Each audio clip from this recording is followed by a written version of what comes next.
food. Yeah, we have Annie Clark with us from Australia. And the first question tonight is benefits of raw food and why is raw food so important?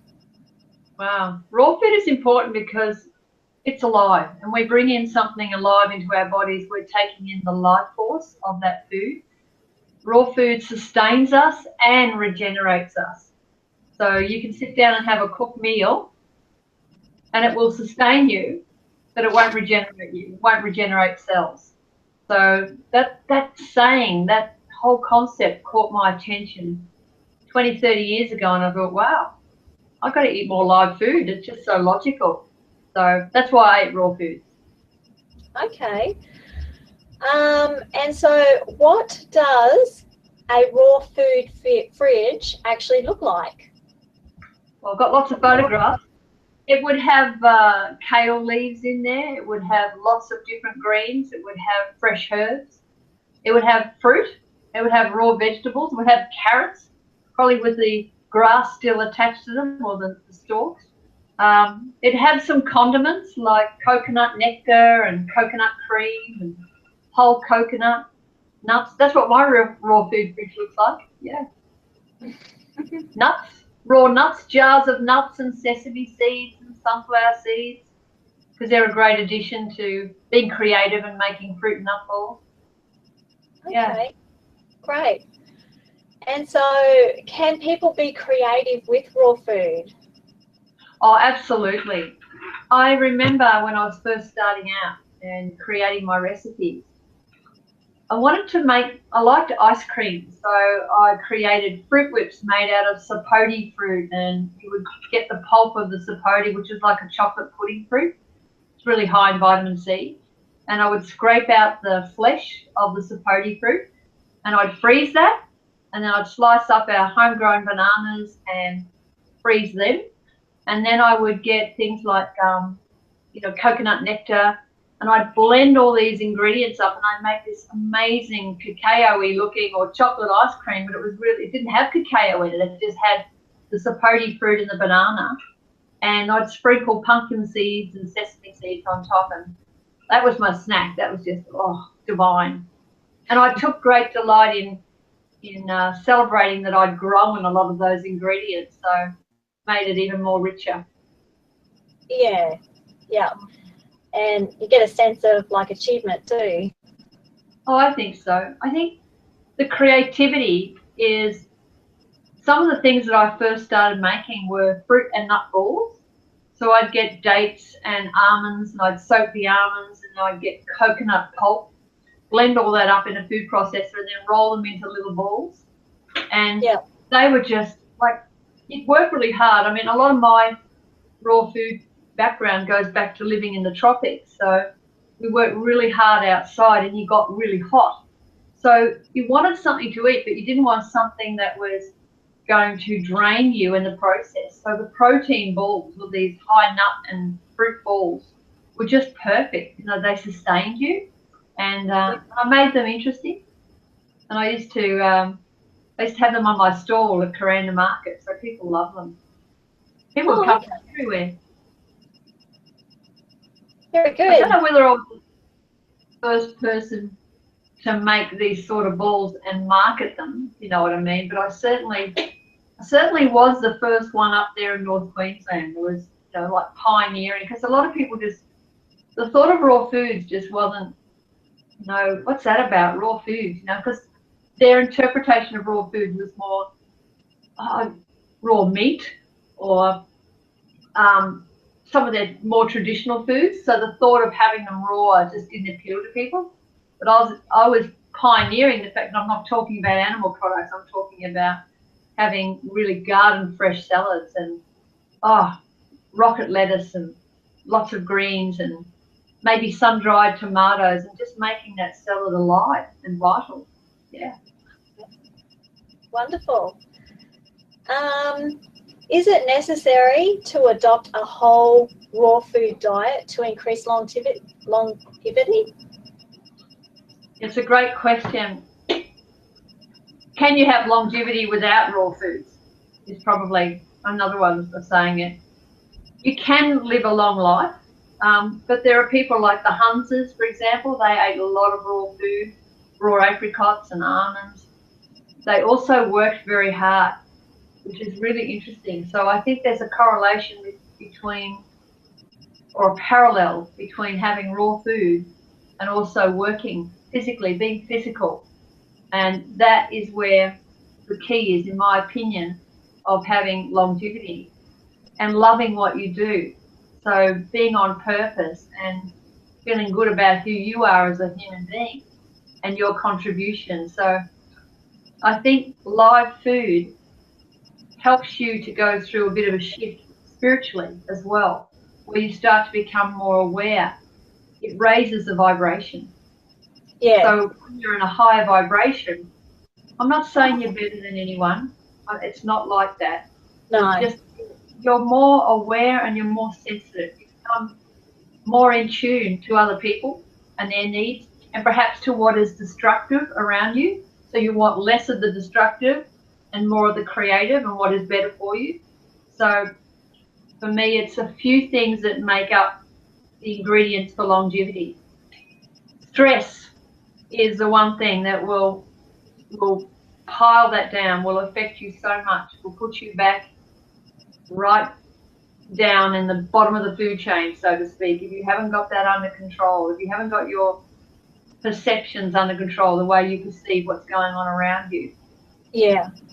I see a lot of people pursuing a lot of material things when you can't take any of those things with you. It's better to put your energy and time into experiences, having experiences, and yeah, that's how I see it. And that's what raw food did for me. It sort of opened up my eyes to what was really important. Yeah. Okay, great. What is the most beneficial green raw food? I think kale is up there. Yeah. Kale is one of the richest greens. It's very high in iron, natural iron. It's very high in chlorophyll. And I love the way that kale, if you really finely dice it, you can put it in a salad with other greens. It just is such a rich flavour. Kale chips are absolutely yummy and amazing. How do you make those? Well, you asked me about creativity. You can make kale chips and you can put them in a dehydrator, so you get your leaves of kale and you just heat them at a very, very low heat, so it's not a destructive heat, or dry them. And you can put a Himalayan salt or an ocean salt on them, you put sesame seeds on them, and just serve them up in a bowl and they'll disappear in no time. They're delightful. Yeah. Sounds very nice. Very easy, really.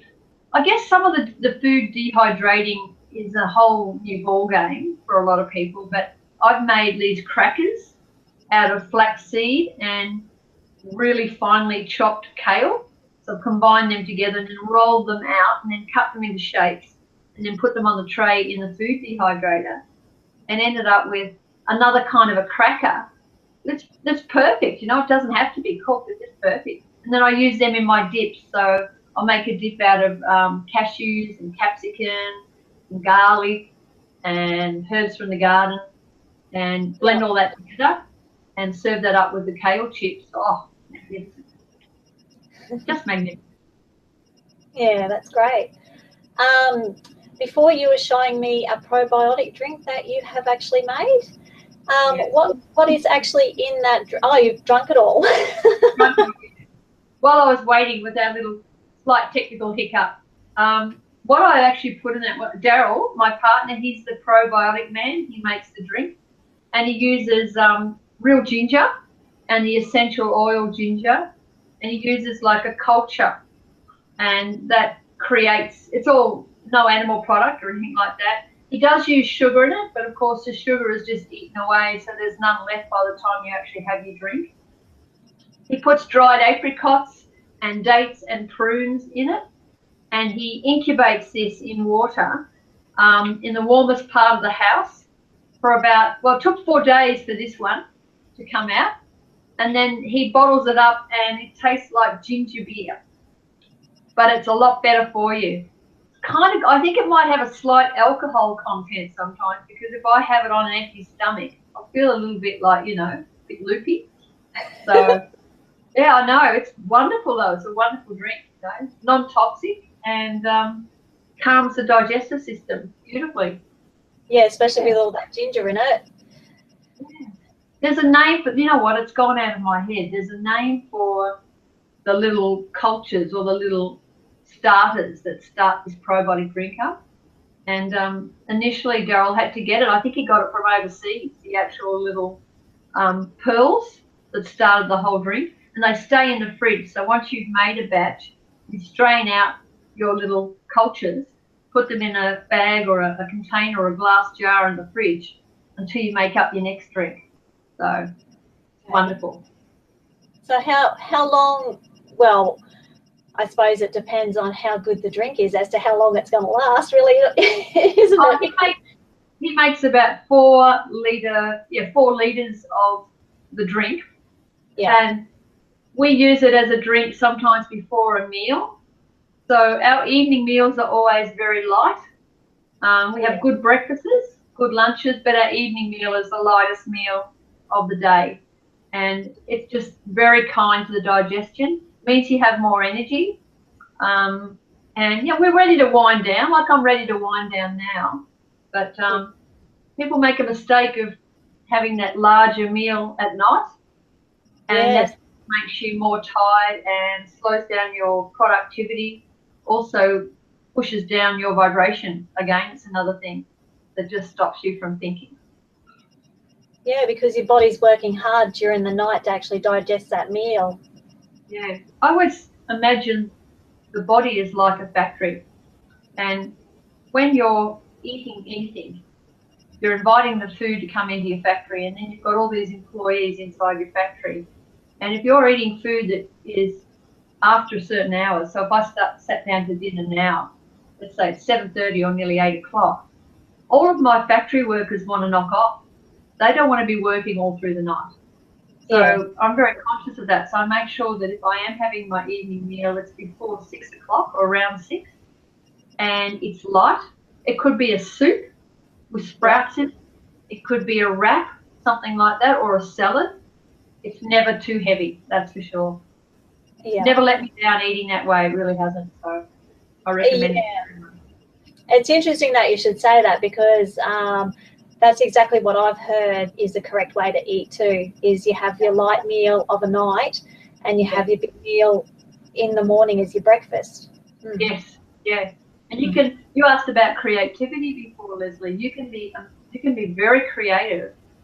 One of the dishes that I like to make is a cacao pudding, which is made out of soaked chia seeds, cacao, avocado, cashew nuts, coconut cream. I did say soaked dates, didn't I? And all of this is blended together, and it makes like a mousse, like looks like a chocolate mousse, like a traditional chocolate mousse, but it's a cacao pudding. And it can be stored in the fridge. It can be made the night before, and it'll probably stay. In our case, it probably doesn't last that long. It probably lasts more than 3 days, and that's it. We've all hoed into it. But that could be a breakfast. It's a delicious breakfast. It's just wonderful. And I sometimes put an essential oil in there as well, or I'll have a smoothie. And the smoothie is not just like, the smoothie is really a decent smoothie. And it's full of greens, it's full of bananas, and some barley grass is thrown in as well.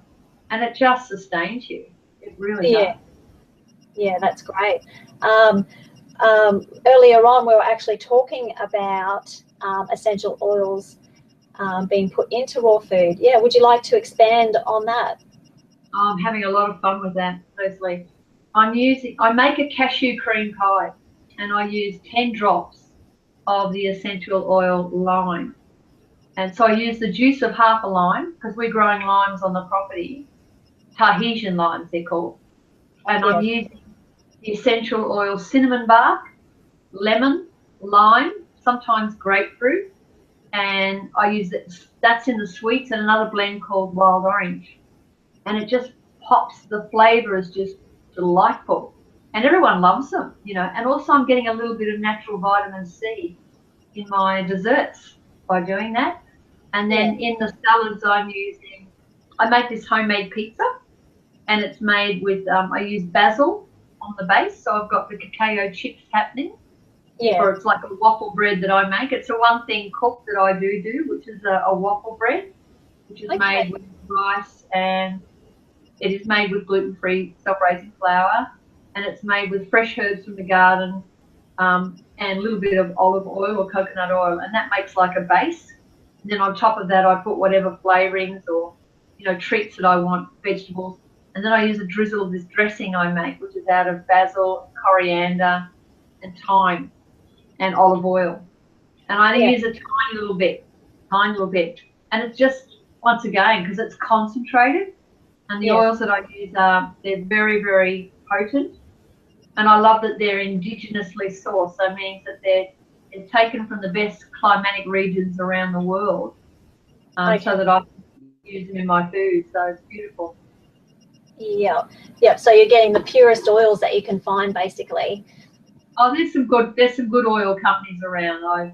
I've aligned with one particular company, but that doesn't mean to say that there aren't other brands that are also very good. I just find that using essential oils is very smart, because essential oils are the immune system of the plant meeting the immune system of the human, and that's me. So when I combine those two, it's like I'm getting a little bit more insurance. I have to tell you, I've experienced some stressful times over the last 3 years particularly, and my health has stayed very good. You know, I may not have a lot of meat on me, but my health is certainly quite good. I've been able to rise above a lot of things, so I do attribute that to drinking a little bit of lemon in water every day. And I'm not talking lemon juice, I'm talking the lemon oil, because it's about 70 times stronger than the lemon juice. Okay. And And just like that. Is that making your body go through a detox by doing that? I haven't felt a detox. What I've felt is that if you can imagine your body is full of rivers, which is your bloodstream, and you don't want to have logs building up in your bloodstream. So when you have the lemon come into your body through the esophagus and then dispersed into the bloodstream, what happens is that you're actually cleaning the blood naturally, but not too much, not to the point where you have a cleaning or a clearing crisis. It's just like this natural housekeeping that's going on. And I think it's fantastic, because I can tell I've stayed well. I can. It's just been extraordinary. Yeah. And I've seen that effect with other people. And also some of the people that are just transitioning from a fairly average diet, like cooked food, and you can see they're starting to go more into the live food, and they're starting to, and these little extras like the basil and the tarragon, these oils that they're adding to their food, just giving them that extra nutrition that they probably wouldn't get. I mean, we talked before about supermarket food. If you were just nourishing from supermarket food, I mean, it's very hard to get good quality food, good quality produce that hasn't, had sprays and pesticides placed all over it. So the thing with raw food is you become a little bit more sensitive, as I said. So you really can't afford to be having food that's been sprayed and altered. You need to have the organic produce. Otherwise, it's going to be quite damaging for you. So, because one of the questions, in your opinion, like what would you say about heirloom seed as compared to mass-produced seed? Yeah, you can't mass produce a seed product. You can't do that. You're going to alter it, its vibration. You're going to alter something on a plant thing that's going to create like a domino effect. You have to come back to simple foods, simple farming. That's what we're designed to do. And if you mass produce something, there's a shortfall. There's a catastrophe that results from that. We were saying about removing the seed from the grape and selling watermelons without seeds. Yeah. What is that? you know, you need to crunch on the seeds. Next minute they'll be creating apples without seeds if they haven't already. You know? Yeah. In fact, I remember when I was really little, I remember we're big apple eaters when I grew up in Victoria. You know, the Johnny apples, the Jonathan apples. Okay. And my mum used to buy boxes of them, which us kids, we just loved them. I had 4 brothers, and that was our sweets, apples. And I remember taking seeds out of the apple and putting them in a pot and, you know, put them in my little pot. And I think I waited a year for that pot for it to become a shoot. And it never did. I never grew an apple from the seeds. And then my father said to me, you'll never be able to grow apples from those seeds because they've got some sort of an arsenic or something on them. And he said that to me when I was like 6 or 7. And I'm thinking, if that was the case back then, why can't we have apples that have a seed if we wanted to grow an apple tree? What's that about? Yeah. So that was the lesson. I learned that way back then. And I thought, what are they doing to our food that the very seed can't reproduce? It's actually very alarming. Yeah, it was very alarming to me then. I'm talking, I don't know, how old was I? I'm talking 46 years ago. Yeah. So that's my concern, you know, that if you are buying produce and you can't take that seed and plant it in the ground and grow something, something's very wrong. Yes, definitely. I see there that you've got some food that you've actually prepared, Annie. Would you like to tell us about that one? All right. This is cruel. This is cruel to show you this on the computer screen. This here is my little fruit knuckles. These are made out of cacao and dates and raisins. And I think I've got a little bit of maple syrup in them and wild orange oil. And they are just beautiful. They're lovely. They're a really nice snack. They're one of my favourite treats. And that's what I started doing right at the start. Leslie, I started making treats like these, and I had a little business where I was driving around town in Cairns and I was actually selling homemade goodies. Don't you think that's interesting? And here's another one. Look at this. These are some of the foods. Like, these guys look a bit weird, don't they, with the spots on them? That's a pawpaw tree that fell down on my property. And you've got to watch them. They've got little black spots and things on them. So, but look at this. These are passion fruit. Absolutely beautiful.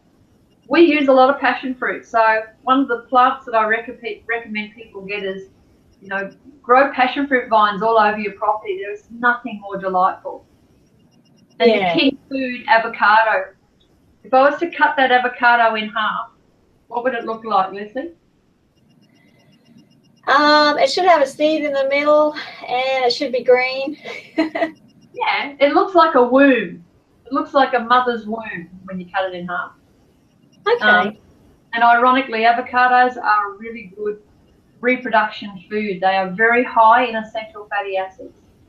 You can live off avocados, let me tell you. They should be serving avocados instead of toasted cheese sandwiches. They should be serving avocados. Imagine if they had, come and get your guacamole at every petrol station that you filled up at. Because that's a big problem. What we're facing now is an essential fatty acids shortage, which is why people behave the way they do, because their brains aren't greased and oiled. Big problem. Definitely. Wow. So what temperature is it when the food starts to spoil and it's lost that certain vibration? About 110 degrees, 110, 120 degrees. So that's why the dehydrators are around 90 degrees, I think. And you don't want anything roasted. You don't want to roast your nuts. I used to love roasted cashews, but then I found out that was quite carcinogenic. So you live and learn. So raw cashews are the best. You don't want to heat. You don't really want to heat anything because even the dehydrating, if you look at how much food is on your plate, if most of it's dehydrated, you want food that's high in water content. That's a better way to go, Leslie. So all your rock melons and your watermelons, you eat them by themselves, and all your greens, that's high in water content. You want that to dominate your plate. Yeah. Yeah. How do we activate a nut, and why do we actually do that in the raw food side of things? Yeah, good question. We activate a nut by adding water to it. So you get an almond or a bag of almonds. You open that up, place them in a bowl, cover it with some purified water for about 24 hours, and the nut will expand, and that's the activation. Then drain off the water, and then you can put them in the fridge in their activated state. And what that does is it releases the calcium that's in the nut. Whereas if you just eat the nut on its own without soaking it, that's fine. But what will happen is that the nut will pass through you in an unactivated state. Once you add water to it and pulp it out, you then improve the absorption of the nut, and you can then extract the calcium more efficiently from the nut as opposed to not soaking the nut. So that's what, and you can make almond milk out of activated almonds. You can make your fruit nut balls, which is what I've done here. I actually soaked the almonds and then blended that up. So it's more hydrated. It also means that out of the fridge, these aren't going to keep very long. So once you add water to your almonds, you've got to, probably if you're lucky, they'll last in the fridge about a week. And what happens is they sweat a little bit and they can get a bit of mold on them. So you can freeze an activated almond. You can soak it, expand it, and then freeze it, and then bring it out of the freezer and use it for your balls and your treats. But if you're just wanting a snack, it's also easier on the digestion when you activate an almond. Much easier on everything. Yeah. Yeah. I remember you saying the other day that apparently there are associated myths in regards to raw food. Would you like to explain further on that? Yeah, it's about, yeah, that was good. About the digestion. So a lot of people think that if they give it a go, they'll start out on raw foods and suddenly they'll start to get digestive problems. And rather than persisting, they'll say, oh, no, I can't eat raw foods.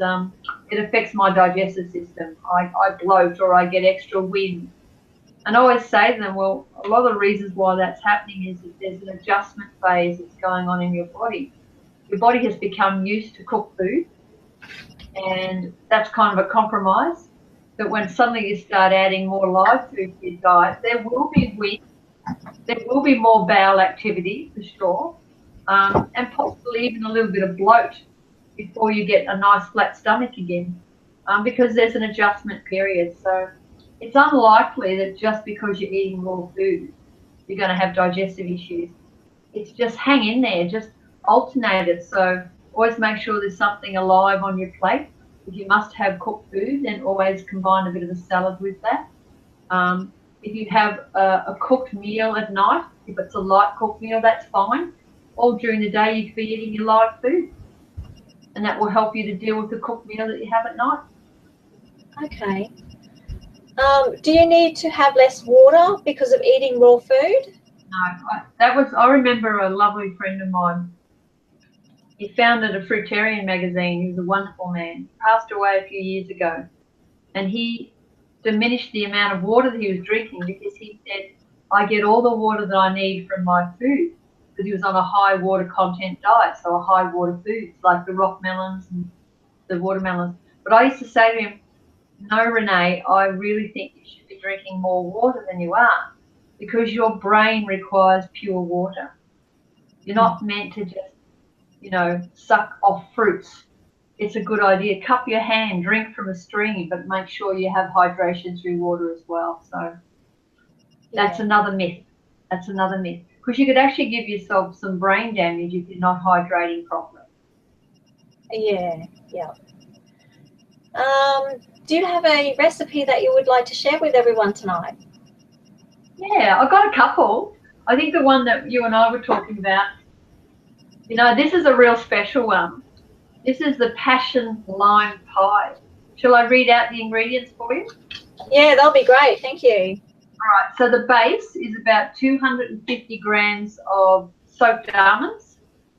It's about 130 grams of raw or natural dates. It's a little bit of vanilla essence, just a drop.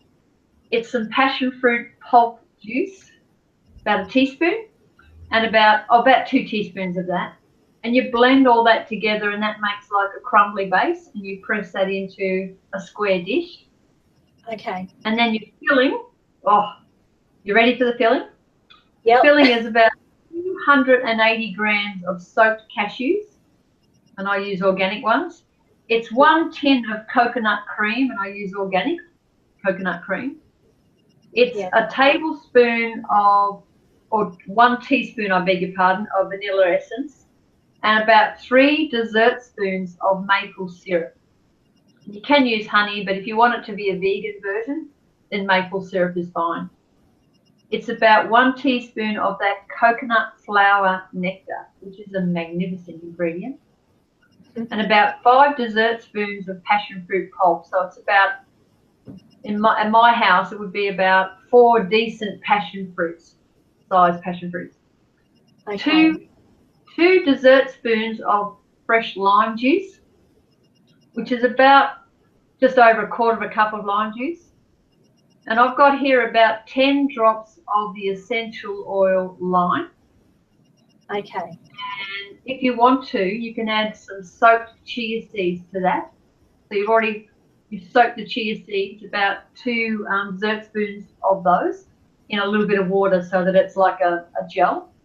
Yeah. And you add that to your filling, and then you process the whole lot in your food processor until it's really, really creamy. And then you pour that over your almond base, and you put that in the fridge and chill that. Sprinkle some passion fruit pulp on the top and some grated coconut.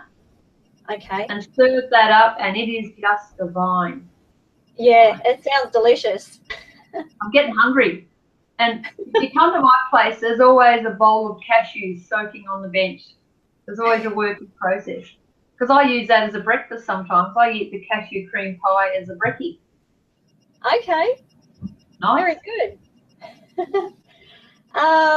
Okay. Can you please tell us about what you're doing in regards to revamping your book? In the raw. Yes. Yes, she is. This is in the raw. First published in 1992 in Australia. Yes. And what I'm doing is I'm creating In the Raw #4. And we're doing a whole chapter called Essentially Raw, which is a whole chapter of recipes just using the essential oils. And I'm just sort of redoing the introduction and revamping the whole book. So all the recipes are having a real good look at. There'll be some lovely coloured pictures, and it's a labour of love. I haven't had much time to work on books, but there are a lot of people that have written about raw foods now. They're all on the bandwagon. But for me, this was a discovery of self. I was meant to do this, and I was meant to inspire people through eating this way. And I used to just use the humble apple. I used to just say, just eat an apple. Look at the apple. Once you cook that apple, you take away all the information that you need to get it from here out the other end, out the anal passage. So In the Raw is an evolution, I think, of myself as well, of where I've progressed. And it's always about sharing. It's a real book about sharing, that's for sure. Oh, well, that's great. Well, thank you very much, Annie, for having the time to spend with us here tonight. It's been great having you. I hope everybody has learnt something tonight from this whole conversation. Oh, it's been a pleasure. I'm really glad we got over our technical hiccup, because it's just been a real pleasure and an honour to share with you. Thank you, Leslie. Yeah, that's okay. And good luck with your book. I hope it all goes great for you. Thank you, my love. We'll be talking again soon, I know. Yeah, yes. And that'll be great. Thank you. Thank you. Good night. Good night.